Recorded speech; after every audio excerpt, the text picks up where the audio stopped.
Hi ಎಲ್ಲ ವಿದ್ಯಾರ್ಥಿಗಳಿಗೂ educate Karnataka ಚಾನಲ್ಗೆ ಸ್ವಾಗತ. ನಂತರ ಪೋಸ್ಟ್ ಮೆಟ್ರಿಕ್ ಸ್ಕಾಲರ್ಶಿಪ್ ಏನಿದೆ, SSP ಪೋಸ್ಟ್ ಮೆಟ್ರಿಕ್ ಸ್ಕಾಲರ್ಶಿಪ್, ಇದಕ್ಕೆ ಸಂಬಂಧಿಸಿದಂತೆ ವಿದ್ಯಾರ್ಥಿಗಳಿಗಾದ್ರೆ ನಿಮಗೆ ಗುಡ್ ನ್ಯೂಸ್.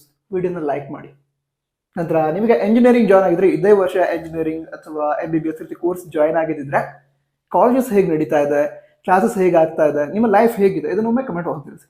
ಹೀಗೆ ಅಂದರೆ ಕೌನ್ಸಿಲಿಂಗ್ ಥ್ರೂ ನಾವು ನಮ್ಮ ಜರ್ನಿ ಜೊತೆಯಲ್ಲೇ ಇತ್ತಲ್ವಾ, ಅದಕ್ಕೋಸ್ಕರ ಒಮ್ಮೆ ಕೇಳೋಣ ಅನಿಸ್ತು, ಕೇಳಿದ್ದೀನಿ. ಕಮೆಂಟ್ ಮಾಡಿ ತಿಳಿಸಿ.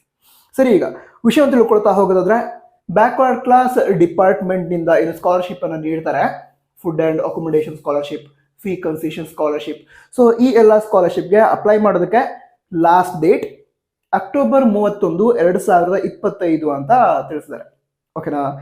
ಅದರ ನಂತರ ಆರ್ಯ ವೈಶ್ಯ ಇಲಾಖೆಯಿಂದ ಏನು ಪೋಸ್ಟ್ ಮೆಟ್ರಿಕ್ ಸ್ಕಾಲರ್ಶಿಪ್ ಸಿಗುತ್ತೆ, ಅದಕ್ಕೆ ಅಪ್ಲೈ ಮಾಡೋದಕ್ಕೆ ನವೆಂಬರ್ 30 ಲಾಸ್ಟ್ ಡೇಟ್ ಆಗಿರುತ್ತೆ. ಅಂದರೆ ಡೇಟನ್ನು ಎಕ್ಸ್ಟೆಂಡ್ ಮಾಡಿದ್ದಾರೆ.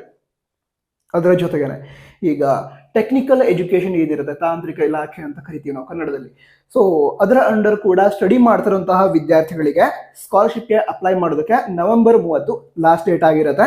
ಅದ್ರ ಜೊತೆಗೇನೆ ಕರ್ನಾಟಕ ರಾಜ್ಯ ಬ್ರಾಹ್ಮಣ ಅಭಿವೃದ್ಧಿ ಮಂಡಳಿ, ಸೊ ಇದರ ಅಂಡರ್ ನೀಡುವಂತಹ ಸ್ಕಾಲರ್ಶಿಪ್ ಏನಿದೆ, EW ಸರ್ಟಿಫಿಕೇಟ್ ಇರುವಂತಹ ವಿದ್ಯಾರ್ಥಿಗಳಿಗೆ, ಸೊ ಅದಕ್ಕೂ ಕೂಡ ಅಪ್ಲೈ ಮಾಡೋದಕ್ಕೆ ಲಾಸ್ಟ್ ಡೇಟ್ ನವೆಂಬರ್ 30 ಆಗಿರುತ್ತೆ.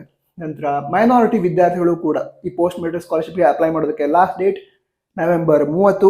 ಹಾಗೆ ವಿಕಲಚೇತನ ಕಲ್ಯಾಣ ಇಲಾಖೆಯಿಂದ ನೀಡುವಂತಹ ಸ್ಕಾಲರ್ಶಿಪ್ ಏನಿದೆ, ಅವರಿಗೂ ಕೂಡ ಸ್ಕಾಲರ್ಶಿಪ್ಗೆ ಅಪ್ಲೈ ಮಾಡೋದಕ್ಕೆ ಜಾಸ್ತಿ ಟೈಮ್ ಕೊಟ್ಟಿದ್ದಾರೆ, ಡಿಸೆಂಬರ್ 31, 2025 ಅಂತ ಹೇಳ್ತಾರೆ. ನಂತರ ವಿಡಿಯೋ ಹೆಲ್ಪ್ ಆಗಿದ್ರೆ ಲೈಕ್ ಆಲ್ರೆಡಿ ಮಾಡಿರ್ತೀರಾ, ನಿಮ್ಮ ಫ್ರೆಂಡ್ಸ್ಗೂ ಕೂಡ ಶೇರ್ ಮಾಡಿ. All the best. ಜೈ ಹಿಂದ್. ವಂದೇ ಮಾತರಂ.